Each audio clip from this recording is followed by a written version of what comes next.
Hello, this is Adam Green. You're at my house face exhibit at The Hole. The show is like a deconstruction and reduction of three cartoon characters, Big Bird, Garfield, and Elmo. I like reduced their qualities into these sort of cubes, and then once I had all the different elements of their faces in the cubes, I reassembled them to use them for architecture and design. When the lights on bright. You know, honestly, like some of the stuff like Garfield is just something I drew my whole life. They had these contests in the back of Highlights magazine. I'd send in Garfields, hoping that they would put them in the magazine.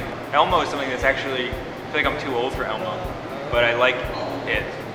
Big Bird's classic. I have all these associations with those characters and the colors, and maybe like Tinker Toys and building blocks and stuff, and I kind of have them in the same category, like being able to sort of build them and change them. And I've been changing their faces and characteristics around for some time. Even in my last art show, I was looking at this book of art from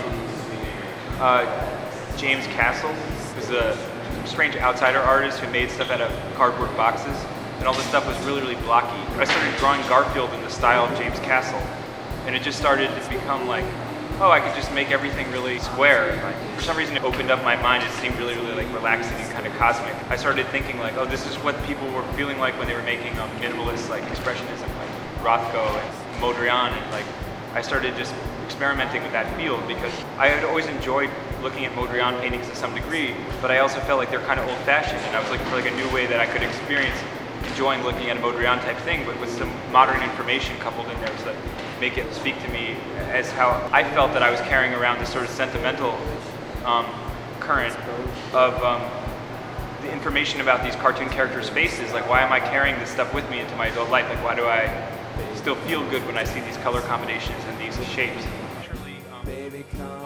At first I started making them as textiles. Originally I wanted to make a scarf or something, and then people, when they would look at them, said, oh, that looks like a building, and then I thought, well, maybe it does, and then I started to try to like three-dimensionalize them. I was looking at a book about high-density housing, you know, kind of like projects basically in Europe, and the projects in Europe are really interesting the way that they're built. They look really cool. I started to kind of color them in with the shapes of the different characters, and I just sort of decided that I had this sort of system of blocks, and I could just sort of build the buildings that way.